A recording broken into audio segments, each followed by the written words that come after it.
ವೃದ್ಧನಾದ ನಂತರ ಯೌವನಂ ಜರ ಮುಪ್ಪು ಬಂದ ನಂತರ ತಥಾ ದೇಹಾಂತರ ಪ್ರಾಪ್ತಿ, ಈ ದೇಹ ಹೋಗಿ ಮತ್ತೊಂದು ದೇಹ ಸಿಗುತ್ತೆ, ಪ್ರಾಪ್ತಿ ಆಗುತ್ತೆ. ಅದೇ ಪುರುಷೋತ್ತಮ ಪ್ರಾಪ್ತಿಯ ಮೂಲ. ಪ್ರಾಪ್ತಿ ಸಾವು ಅಂತ ಹೇಳಲ್ಲ ಕೃಷ್ಣ, ಮರಣ ಅಂತ ಹೇಳಲ್ಲ.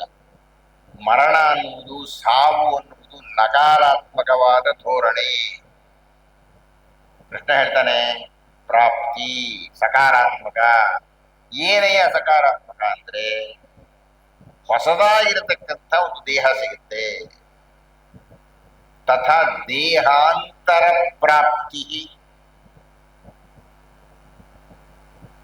ಅಂದರೆ ಬಿದ್ದು ಹೋಗತಕ್ಕಂತಹ, ನಶಿಸಿ ಹೋಗತಕ್ಕಂತಹ, ಕೊಳೆತು ಹೋಗತಕ್ಕಂತಹ ಒಂದು ದೇಹ ಇದೆ ನನಗೆ, ಅದೊಂದು ಪುರುಷರ ಗುಂಪು.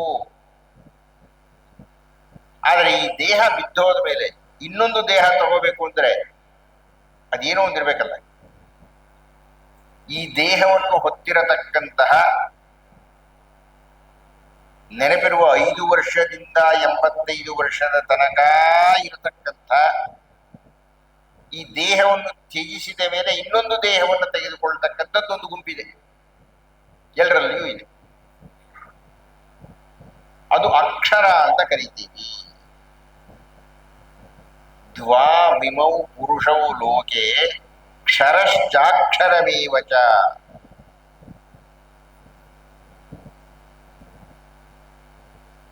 ಇವರು ಇಬ್ಬರು ಪುರುಷರು.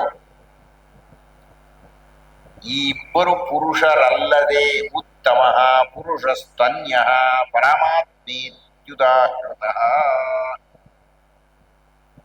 ಒಂದು ಪುರುಷರು ಅಂತ ಕರೆದುಕೊಳ್ತಾ ಇರತಕ್ಕಂಥ ಈ ದೇಹ, ನಾವ್ಯಾರು ಹೀಗೆ ಈ ದೇಹ ಎಲ್ಲ ಪುರುಷರು ಅಲ್ಲ. ಅದು ಸಾಯುವ, ಮರಣಿಸುವ, ಇಲ್ಲವಾಗುವ, ಸುಟ್ಟು ಹೋಗುವ, ಕಡಿದು ಹೋಗುವ, ಕೂತು ಹಾಕಿದರೆ ಕೊಳೆತು ಹೋಗುವ ದೇಹ. ಅದು ಕ್ಷರ. ಕ್ಷರ ಅಂದ್ರೆ ಮುರಿದೋಗೋದು, ಸತ್ತೋಗೋದು.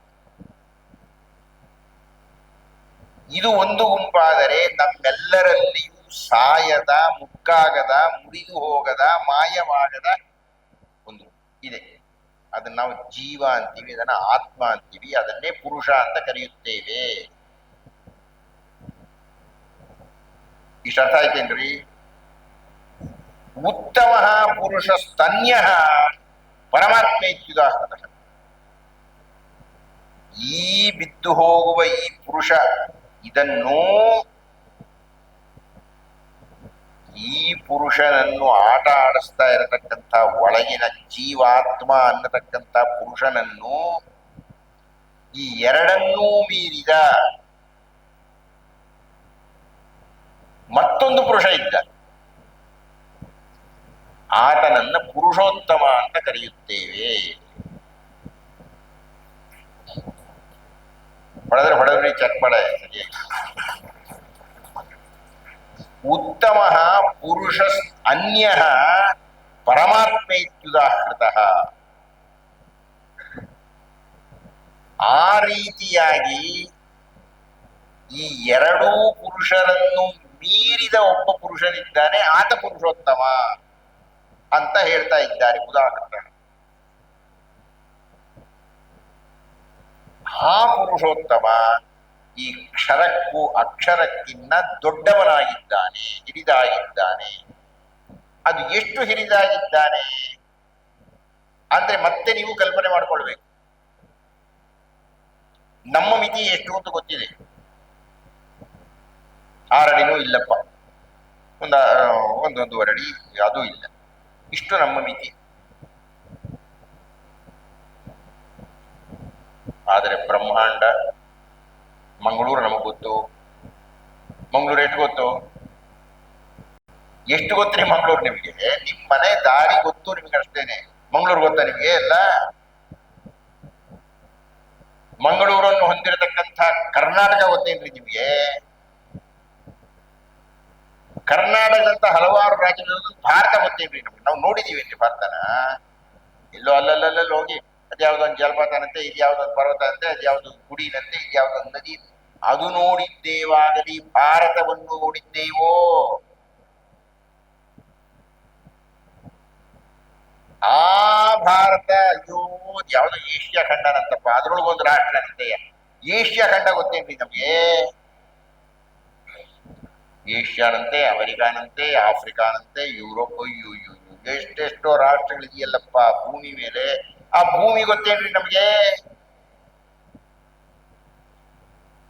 ಆ ಭೂಮಿ, ಆ ಶುಕ್ರ, ಆ ಬುಧ, ಈ ಗುರು, ಈ ಗ್ರಹಗಳೆಲ್ಲ ಸೂರ್ಯನ ಸುತ್ತ ಇದೆಯಂತಲ್ರಿ, ಅದು ಗೊತ್ತೇನ್ರಿ ನಮ್ಗೆ?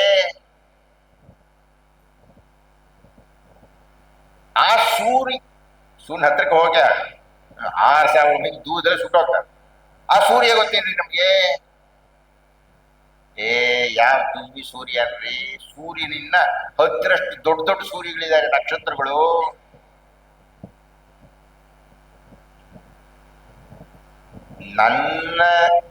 ನಾನು ಕುಳಿತಿರುವ ಜಾಗದಿಂದ ಶುರು ಮಾಡಿಕೊಂಡು ಹೊರಟರೆ ಸೂರ್ಯನನ್ನೂ ಮೀರಿದ, ಸೂರ್ಯನ 5-6 ಗಾತ್ರದಷ್ಟು ವಿಕಾಸವಾದಂತಹ ನಕ್ಷತ್ರಗಳು ಸಾವಿರಾರಿವೆ ನಮ್ಮಲ್ಲಿ. ಆ ಸಹಸ್ರ ನಕ್ಷತ್ರಗಳು, ಗ್ರಹಗಳು, ಧೂಮಕೇತುಗಳು, ನೀಹಾರಿಕೆಗಳು, ಅವುಗಳನ್ನೆಲ್ಲ ಹೊಂದಿರತಕ್ಕಂಥ ಗಗನ ಇದೆ ನಮ್ಮಲ್ಲಿ. ಆ ಆಕಾಶ ಅನ್ನೋದು ವಿಸ್ತರಿಸ್ತಾನೇ ಇರುತ್ತೆ, ವಿಸ್ತರಿಸ್ತಾನೇ ಇದೆ.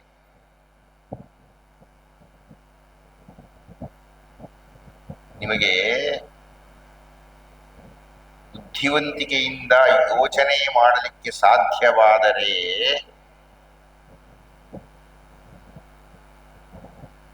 ಆಧಾರವೇ ಇಲ್ಲದೆ ಭೂಮಿ ಸುತ್ತಾ ಇದೆ. ಭೂಮಿಗೆ ಆಧಾರವೇ ಇಲ್ಲ.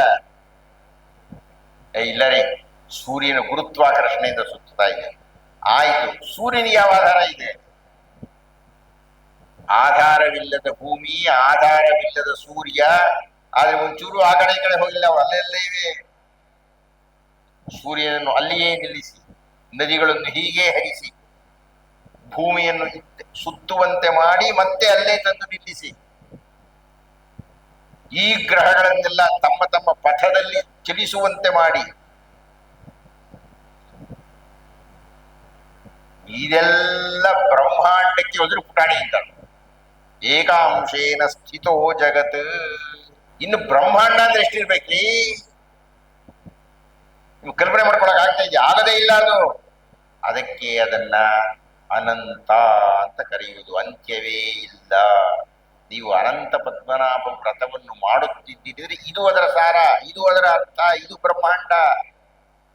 ಸುಮ್ಮನೆ ವಿಷ್ಣುವಿನ ಪೂಜೆ ಮಾಡ್ತೀವಿ ಅಂತಲ್ಲ, ಅಷ್ಟು ವಿಸ್ತಾರವಾಗಿರತಕ್ಕಂತಹ ಬ್ರಹ್ಮಾಂಡ.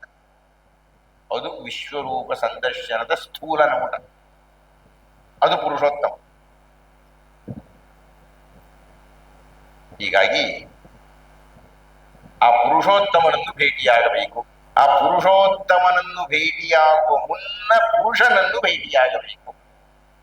ಆ ಪುರುಷನನ್ನು ಭೇಟಿಯಾಗಬೇಕಾದ್ರೆ ಪುರುಷ ಎಲ್ಲಿದ್ದಾನೆ ಅಂತ ನೋಡಬೇಕು. ಆ ಪುರುಷ ಎಲ್ಲಿದ್ದಾನೆ ಅಂತ ನೋಡಿದ್ರೆ ಒಳಗಿದ್ದಾನೆ ಅಂತ ಅನಿಸುತ್ತೆ. ಒಳಗೆ ಇರತಕ್ಕಂತಹ ಪುರುಷನನ್ನ ನೋಡಬೇಕಾಗಿದ್ರೆ ನೀವು ಕಣ್ಣು ತೆಗೆದುಕೊಂಡು ನೋಡಲಿಕ್ಕೆ ಸಾಧ್ಯವಿಲ್ಲ. ಆದ್ದರಿಂದ ಕಣ್ಣು ಮುಚ್ಚಿ ನೋಡಲಿಕ್ಕೆ ಪ್ರಯತ್ನ ಪಡಬೇಕು. ಕಾಣುತ್ತಾನೋ? ಕಾಣುತ್ತಾನೆ.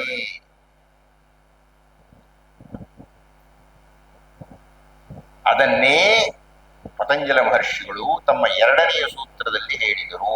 ಯೋಗ ಚಿತ್ತ ವೃತ್ತಿ ನಿರೋಧ. ಚಿತ್ತ ಅಂದ್ರೆ ಮನಸ್ಸು, ವೃತ್ತಿ ಅಂದ್ರೆ ಕೆಲಸ. ಈ ಮನಸ್ಸು ಯಾವಾಗಲೂ ಕೆಲಸವನ್ನು ಹೇಗೆ ಮಾಡುತ್ತದೆ ಎಂದರೆ ಕಿಟಕಿಗಳ ಮೂಲಕ ಮಾಡುತ್ತದೆ. ಚಿತ್ತವೃತ್ತಿ. ಮನಸ್ಸು ಅನ್ನುವುದು ಕಣ್ಣು ಅನ್ನುವ ಕಿಟಕಿಯ ಮೂಲಕ ನೋಡುತ್ತದೆ. ಮನಸ್ಸು ಅನ್ನುವುದು ಕಿವಿ ಎನ್ನುವ ಕಿಟಕಿಯ ಮೂಲಕ ಕೇಳುತ್ತದೆ. ಮನಸ್ಸು ಅನ್ನುವುದು ನಾಲಿಗೆ ಎನ್ನುವ ಕಿಟಕಿಯ ಮೂಲಕ ಮಾತನಾಡುತ್ತದೆ. ಮನಸ್ಸು ಅನ್ನುವುದು ಮೂಗು ಅನ್ನುವ ಕಿಟಕಿಯ ಮೂಲಕ ಗಂಧವನ್ನು ಸ್ವೀಕರಿಸುತ್ತೆ, ಇತ್ಯಾದಿ ಇತ್ಯಾದಿ ಇತ್ಯಾದಿ. ಅಂದರೆ ಈ ಮನಸ್ಸು ಎಲ್ಲಿದೆ ರೀ? ಇಲ್ಲೆಲ್ಲೋ ಇರ್ಬೇಕಪ್ಪ. ಮನಸ್ಸು ಇಲ್ಲೇ ಇರಬೇಕು, ಜೀವ ಇಲ್ಲೇ ಇರಬೇಕು, ಮಿದುಳಿನಲ್ಲೇ ಇರಬೇಕು. ಈ ಚರ್ಮದ ಕೋಟೆ, ಮಿದುಳಿನ ಮೂಳೆಯ ಕೋಟೆಯ ಒಳಗೆ ಇರತಕ್ಕಂಥ ಮಿದುಳಿನಲ್ಲಿ ನೋಡ್ಲಿಕ್ಕೆ ಪ್ರಯತ್ನ ಪಡಬೇಕು. ಹಾಗೆ ನೋಡುವುದನ್ನೇ ಯೋಗ ಅಂತ ಕರೆದರು. ಚಿತ್ತ ವೃತ್ತಿ ನಿರೋಧ, ಮನಸ್ಸಿನ ವೃತ್ತಿಗಳನ್ನು, ಬಾಹ್ಯದ ಕಡೆಗೆ ಹೋಗ್ತಾ ಇರತಕ್ಕಂಥ ವೃತ್ತಿಗಳನ್ನು ನಿರೋಧ, ನಿಲ್ಲಿಸಿ ಒಳಗೆ ನೋಡಬೇಕು. ನೀವು ಒಳಗೆ ನೋಡಿದರೆ, ನೋಡಲಿಕ್ಕೆ ಸಾಧ್ಯ ಆದರೆ, ನೋಡುವ ಪ್ರಯತ್ನ ಪಟ್ಟರೆ, ಸುಮಂಗಲ ಇವತ್ತು ನೀವು ಪ್ರಯತ್ನ ಪಡಿ, ಇನ್ನೊಂದು 30 ವರ್ಷಕ್ಕಾದ್ರೂ ನೀವು ಕಾಣಿಸಬಹುದು ಅಂತ ಕಾಣುತ್ತೆ ಆತ್ಮ. ಒಂದು ಸಲ ಆತ್ಮದರ್ಶನ ಆದರೆ ಆಮೇಲೆ ಆತ್ಮದ ದರ್ಶನ ಜೊತೆ ಈ ಪರಮಾತ್ಮನ ನೋಡ್ಲಿಕ್ಕೆ ಪ್ರಯತ್ನ ಪಡಿ. ಒಟ್ಟಿನಲ್ಲಿ 15ನೇ ಅಧ್ಯಾಯವನ್ನು ಮುಗಿಸುವ ಮುಂಚೆ ಮತ್ತೊಂದ್ಸಲ ಹಾಗೆ ನೋಡಿಬಿಡೋಣ. ನಾನು ಮತ್ತೆ ಮತ್ತೆ ಪ್ರಾರ್ಥನೆ ಮಾಡ್ತೀನಿ, ಇದೆಲ್ಲ ಉಪನ್ಯಾಸವನ್ನು ಕೇಳಿ ಮುಗಿಸುವುದು ಅಲ್ಲ. ನೀವು ಉಪನ್ಯಾಸವನ್ನು ಕೇಳಿದ್ದೀರಿ ಅಂದರೆ ಖಂಡಿತ ಹೊಸದಾಗಿ ಏನೋ ಕೇಳಿರ್ತೀರಿ. ಯಾರೇ ಉಪನ್ಯಾಸ ಕೊಟ್ಟರು ಹೊಸದಾಗಿ ಏನೋ ಕೇಳಿ, ನೀವು ಅದನ್ನು ಗುರ್ತು ಹಾಕಬೇಕು. ಗುರ್ತು ಹಾಕಿ ಮನೆಗೆ ಹೋದ ಮೇಲೆ ಮನನ ಮಾಡಬೇಕು, ಅದರ ಬಗ್ಗೆ ಯೋಚನೆ ಮಾಡಬೇಕು. ಯಾಕೆ ಅಂದರೆ 24 ಗಂಟೆ ಕಳೀತದೆ, ಮರ್ತೋಗ್ಬಿಡ್ತಿಲ್ಲ. ಇಷ್ಟೊತ್ತು ಕೂತ್ಕೊಂಡು ಕೇಳಿದಿರಿ, ತಪಸ್ಸು ಮಾಡಿದ್ದೀರಿ ನೀವೆಲ್ಲರೂ. ನೀವು ಯಾವ ತಪಸ್ವಿಗೂ ಕಡಿಮೆ ನೋಡಿ, ಎಷ್ಟು ನಿಶಬ್ದವಾಗಿದ್ದೀರಿ, ಎಷ್ಟೊಂದು ಜನ ಕೂತ್ಕೊಂಡಿದ್ದೀರಿ. ಒಂದು ಚೂರು ಸದ್ದಿದೆಯೇನ್ರಿ, ಅಷ್ಟು ಇಂದ್ರಿಯಗಳನ್ನೆಲ್ಲ ಕೇಂದ್ರೀಕರಿಸಿ ನೀವು ಕೇಳ್ತಾ ಇದ್ದೀರಿ. ಹಾಗೆ ಕೇಳಿದ್ದು ಉಳಿಬೇಕು. ಹಾಗೆ ಉಳಿಬೇಕಾಗಿದ್ದರೆ ಉಳಿಸಿಕೊಳ್ಳಬೇಕು. ಉಳಿಸಿಕೊಳ್ಳಬೇಕಾಗಿದ್ರೆ ಮತ್ತೆ ಮತ್ತೆ ಅದನ್ನು ಯೋಚನೆ ಮಾಡಿ, ಮತ್ತೆ ಮತ್ತೆ ಯೋಚನೆ ಮಾಡ್ಕೊಂಡು ಒಂದು ಕಡೆ ಗುರ್ತಾಕಿರೋದು. ಇಲ್ಲ ಭಗವದ್ಗೀತೆ ತೆಗೆದುಕೊಂಡು ಆ ಶ್ಲೋಕಗಳು ನೋಡಬೇಕು. ಹಾಗೆ ನೀವು ಪ್ರಯತ್ನ ಪಟ್ಟರೆ,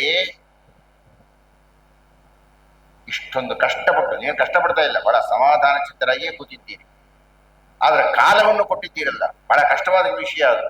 ಮತ್ತೆ ನೋಡಿ, ನಾನು ನೋಡ್ತಾ ಇದ್ದೀವಿ ಎಲ್ಲರೂ, ಒಬ್ಬರು ಗಲಾಟೆ ಇಲ್ಲ, ಆ ಕಡೆ ಈ ಕಡೆ ಯೋಚನೆ ಮಾಡ್ತಾ ಇಲ್ಲ, ತಾದಾತ್ಮ್ಯ ಭಾವದಿಂದ ಕೇಳ್ತಾ ಇದ್ದೀರಿ. ಇದೆಲ್ಲ ತಪಸ್ಸು. ಈ ತಪಸ್ಸನ್ನು ಮಾಡಿದಾಗ ಫಲಶ್ರುತಿಯಾಗಿ ನಿಮಗೆ ತಪಸ್ಸಿನಿಂದ ಜ್ಞಾನ ವೃದ್ಧಿ ಆಗಬೇಕು. ಆತ್ಮಚರ್ಚೆ ಮಾಡ್ಲೇಬೇಕ್ರಿ. ಒಂದ್ಸಲ ನೀವು ಭಗವದ್ಗೀತೆ ಹೇಳ್ಕೊಂಡು ಕೂತ್ಕೊಂಡಿದ್ದೀರಿ ಅಂದ್ರೆ ನಿಮ್ಮಲ್ಲಿ ಅತ್ಯಂತ ಅನಿವಾರ್ಯವಾಗಿ ಬದಲಾವಣೆ ಆಗಲೇಬೇಕು. ಇದು ಬರೀ ಕೋಟ, ಸುಮ್ಮನೆ ಕೂತ್ಕೊಂಡಿದ್ದೀರಿ ಅಷ್ಟೇನೆ. ಅದರ ಪ್ರಯೋಜನ ಆಗಬೇಕು ಅಂದ್ರೆ, ಆಗತ್ತೆ ಅಂದ್ರೆ ನೀವು ಅಧ್ಯಯನ ಮಾಡಿ. ಅದು ಕೇವಲ ಈ 1-1.5 ಗಂಟೆ ಉಪನ್ಯಾಸದಿಂದ ಆಗುವುದಿಲ್ಲ. ಇದು ಕೇವಲ ಮುನ್ನುಡಿ ಅಷ್ಟೇನೆ. ಇದು ಕೇವಲ ಪುಸ್ತಕ ತೆಗೆಯೋದು, ಉಳಿದಿದ್ದೆಲ್ಲ ನೀವೇ ಮಾಡಬೇಕಾದ್ದು. ಹಾಗೆ ನೀವು ಮಾಡಿ ಪುರುಷೋತ್ತಮ ಬಿಡಿ, ಪುರುಷನ ದರ್ಶನವನ್ನಾದರೂ ಮಾಡಲಿಕ್ಕೆ ನೀವು ಧ್ಯಾನಮಗ್ನರಾಗಬೇಕು. ಹಾಗೆ ಧ್ಯಾನಮಗ್ನರಾಗುವುದು ಹೇಗೆ ಎನ್ನುವುದನ್ನು ನಾವು 6ನೇ ಅಧ್ಯಾಯದಲ್ಲಿ ಚಿಂತನೆ ಮಾಡಿದ್ದೇವೆ. ಸಮಂ ಕಾಯಿಶಿರೋ ಗ್ರೀವಂ ಧಾರಯನ್ನ ಚಲಂ ಸ್ಥಿರಂ ಸಂಪ್ರೇಕ್ಷ ನಾಸಿಕಾಗ್ರಂ ಸ್ವಂ ದಿಶಶ್ಚಾನವಲೋಕನಂ ಪ್ರಶಾಂತಾತ್ಮ ವಿಗತಭಿ ಬ್ರಹ್ಮಚಾರಿ ಪ್ರತಿಷ್ಠಿತ. ಇದೆಲ್ಲ ಲಕ್ಷಣಗಳನ್ನು 6ನೇ ಅಧ್ಯಾಯದಲ್ಲಿ ನಾವು ವಿಸ್ತಾರವಾಗಿ ಮಾತಾಡಿದ್ವಿ. ಸುಮಾರು 2-3 ಗಂಟೆ ಮಾತಾಡಿದ್ದೀನಿ ನಾನು. ಮರ್ತು ತಾನೆ ಅಲ್ವೇನ್ರಿ? ಓನಿ ಮರೆತಿದ್ದರೂ 6ನೇ ಅಧ್ಯಾಯಕ್ಕೆ ಹೋಗಿ ಅದ್ರ ಹೆಸರೇ ಆತ್ಮ ಸಂಯಮ ಯೋಗ ಅಂತ. ಆತ್ಮವನ್ನ ಸಂಯಮದಲ್ಲಿ ಉಳಿಸ್ಕೊಳ್ತಕ್ಕಂಥದ್ದು. ಆ ಆತ್ಮ ಸಂಯಮ ಯೋಗವನ್ನು ಮತ್ತೊಮ್ಮೆ ಅಧ್ಯಯನ ಮಾಡಬೇಕು. ನನಗೆ ಗೊತ್ತಿದೆ, 6 ವರ್ಷಗಳ ನಂತರ ನಾನು ಬಂದು ಮಾತನಾಡ್ತಾ ಇದ್ದರೆ ಅರಗಿಸಿಕೊಳ್ಳುವುದು ಕಷ್ಟ. ಮೊದಲನೇದ್ರೆ ಕಥೆ ಅಲ್ಲ, ಎರಡನೇದ್ರೆ ಸಂಗೀತ ಅಲ್ಲ, ನೃತ್ಯವೂ ಅಲ್ಲ, ಮಿದುಳನ್ನ ಕಷ್ಟ ಪಡತಕ್ಕಂಥ ತಾತ್ವಿಕ ವಿಷಯ. ಇದಕ್ಕೊಂದು 100 ಜನ ಬಂದ್ರೆ ಬಹಳ ಜಾಸ್ತಿ ಇದ್ರು, ಬಹಳ ಜಾಸ್ತಿ ಬಂದಿದ್ದೀರಿ ನೀವು. ನಿಮ್ಮ ಶ್ರದ್ಧೆಗೆ ವಂದನೆಗಳು. ನನಗೆ ತೃಪ್ತಿಯಿಂದ ಮುಗಿಸ್ತಾ ಇಲ್ಲ. ನಮಸ್ಕಾರ. ಭಗವದ್ಗೀತೆಯ ಕೊನೆಯ 2 ಅಧ್ಯಾಯಗಳಿಗೆ ಇವತ್ತು ನಾವು ಸಾಕ್ಷಿಯಾಗಲಿದ್ದೇವೆ. ಮುಕ್ತಾಯದ ಹಂತ, ಮೋಕ್ಷ ಸನ್ಯಾಸ ಯೋಗ. ಯಾವುದೋ ಒಂದು ವಿಷಯವನ್ನು ಕುರಿತು ಮಾತನಾಡದೆ ಇಲ್ಲಿ ತನಕ ಆಗಿರತಕ್ಕಂಥ ಎಲ್ಲ ಅಂಶಗಳನ್ನು ಕ್ರೋಢೀಕರಿಸಿಕೊಂಡು ಕೃಷ್ಣ ಮಾತಾಡ್ತಾನೆ. ತುಂಬಾ ಕ್ರಾಂತಿಕಾರಕವಾದಂತಹ ವಿಷಯಗಳನ್ನ ಹೇಳ್ತಾನೆ. 18ನೇ ಅಧ್ಯಾಯ. 17ನೇ ಅಧ್ಯಾಯದಲ್ಲಿ ಶ್ರದ್ಧೆಯ ಬಗ್ಗೆ ಮಾತಾಡ್ತಾನೆ. 16ನೇ ಅಧ್ಯಾಯ ಮುಕ್ತಾಯಕ್ಕೆ ಮುನ್ನ ಅರ್ಜುನ ಒಂದು ಪ್ರಶ್ನೆಯನ್ನು ಕೇಳಿದ್ದ.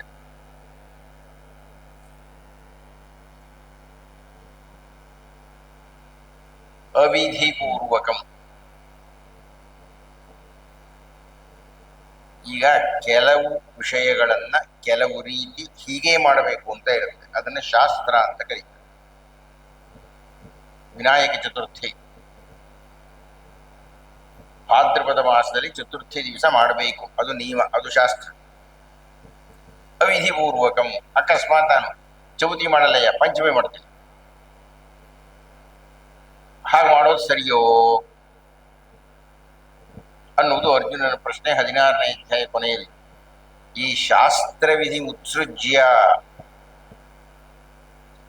ಶಾಸ್ತ್ರದ ವಿಧಿಗಳನ್ನು ಮೀರಿ ಮಾಡುವುದು ಸರಿಯೇ? ಅದಕ್ಕೆ ಕೃಷ್ಣ ಉತ್ತರ ಕೊಟ್ಟ, ಹಾಗೆಲ್ಲ ಮಾಡೋ ಹಾಗಿಲ್ಲ. ಇದು ಬಹಳ ತೀಕ್ಷ್ಣವಾದ ಪ್ರಶ್ನೆ. ಯಾಕೆ ಅಂದರೆ ಈಗ ನಾವು ರಾಜ್ಯೋತ್ಸವ ಆಚರಿಸ್ತೀವ್ರಿ. ರಾಜ್ಯೋತ್ಸವವನ್ನ ನವೆಂಬರ್ 1ನೇ ತಾರೀಕು ಆಚರಿಸಬೇಕು. ಅದಕ್ಕೆ ಬಹಳ ಕಾರಣಗಳಿದೆ. ಯಾಕಾಗಿ ರಾಜ್ಯೋತ್ಸವ 1ನೇ ತಾರೀಕು ನವೆಂಬರ್ 1 ಆಚರಿಸಬೇಕು ಅನ್ನೋದಕ್ಕೆ ಒಂದು ಪಟ್ಟಿ ಇದೆ.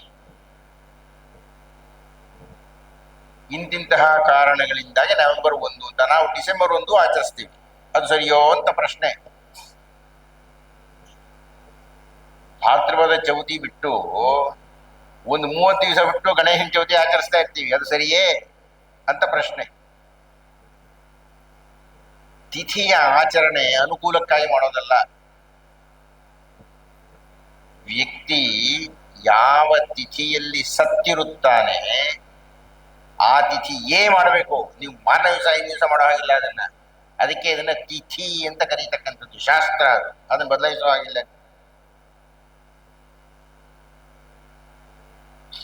ಅದಕ್ಕೆ ಕೃಷ್ಣ ಬಹಳ ಸ್ಪಷ್ಟವಾಗಿ ಉತ್ತರ ಕೊಟ್ಟ. ತಸ್ಮಾತ್ ಶಾಸ್ತ್ರಂ ಪ್ರಮಾಣಂತೆ ಕಾರ್ಯ ವ್ಯವಸ್ಥಿತವು ಜ್ಞಾತ್ವಾ ಶಾಸ್ತ್ರ ವಿಧಾನೋಕ್ತಂ ಕರ್ಮ ಕರ್ತುಮಿಹಾರ್ಹಸಿ. 16ನೇ ಅಧ್ಯಾಯದ ಕೊನೆಯ ಶ್ಲೋಕ ನೋಡ್ರಿ. ನೀವೇನಾದ್ರೂ ಮಾಡಿ, ತಸ್ಮಾತ್ ಶಾಸ್ತ್ರಂ ಪ್ರಮಾಣಂತೆ, ನೀವು ಮಾಡತಕ್ಕಂಥ ಕಾರ್ಯಕ್ಕೆ ಶಾಸ್ತ್ರ ಪ್ರಮಾಣವನ್ನು ಕೊಡಬೇಕು. ಶಾಸ್ತ್ರೀಯ ಪ್ರಾಮಾಣ್ಯವಿಲ್ಲದೆ ಮಾಡಿದ್ದು ಅವಿಧಿ, ಅದಲ್ಲ, ಅದು ಸರಿ ಹೋಗಲ್ಲ. ಈಗ ಸುಮ್ಮನೆ ವಾದ ಮಾಡ್ತಾನೆ, ಸತ್ತೋಗ್ಬಿಟ್ಟಿರ್ತಾನೆ ವ್ಯಕ್ತಿ, ಆತನ ಹೆಸರಿನಲ್ಲಿ ವರ್ಷಕ್ಕೊಂದ್ಸಲ ತಿಥಿ ಮಾಡ್ತೀರಿ, ಅದರ ಬದಲೊಂದು 10 ದಿನ ಊಟ ಕೊಡಿ, ಅನಾಥಾಲಯಕ್ಕೆ ದುಡ್ಡು ಕೊಡಿ, ರೋಗಿಗಳಿಗೆ ಒಂದಷ್ಟು ಹಣ ಕೊಡಿ, ರೋಗಿಗಳೊಂದಷ್ಟು ಹಣ್ಣು ಕೊಡಿ. ಆ ತಿಥಿಯಲ್ಲಿ ಶ್ರಾದ್ದ ಊಟ ಮಾಡಿಸೋದಕ್ಕಿಂತ ಇದು ಉತ್ತಮ ಅಲ್ಲವೇ? ಅಲ್ಲ. ಶ್ರಾದ್ದದ್ದು ಒಂದು ಕರ್ಮ ಇದೆ. ನೀವು ಬೇಕಾದ್ರೆ ದಾನ ಮಾಡಿ, ಹೆಚ್ಚು ಹಣ ಇದ್ರೆ ಊರಿಗೆ ಊಟಕ್ಕೆ ಬಡಿಸಿ, ಆ ಮಾತು ಬೇರೆ. ಆದರೆ ತಿಥಿ ಶ್ರಾದ್ದ ಅನ್ನೋದಕ್ಕೆ ಹೀಗೆ ಮಾಡ್ಬೇಕಪ್ಪ ಅಂತ ನಿಯಮ ಇದೆ. ಪಂಚಾಮೃತ ಅಭಿಷೇಕ ಮಾಡಬೇಕು, ಹಾಲು ದಂಡ ಆಗತ್ತಾ? ಪಟಾಕಿ ಹೊಡಿತ್ರಿ, ದಂಡ ಆಗಲ್ವೇನ್ರಿ? ಸುಡ್ತೀರಲ್ರಿ? ಪ್ರಶ್ನೆ ಅದಲ್ಲ, ಆ ಪ್ರಶ್ನೆ ಕೇಳಿ ಕೂಡುದು. ಅದೊಂದು ನಿಯಮ. ಆ ಶಾಸ್ತ್ರಕ್ಕೆ ಅನುಗುಣವಾಗಿ ನಾವು ಬದುಕಬೇಕು, ಅದು ನಿಯಮ. ಆದ್ದರಿಂದ ಕೃಷ್ಣ ಹೇಳಿದ, ನೀವು ಏನೇ ಮಾಡಿದರೂ ತಸ್ಮಾತ್ ಶಾಸ್ತ್ರಂ ಪ್ರಮಾಣಂತೆ,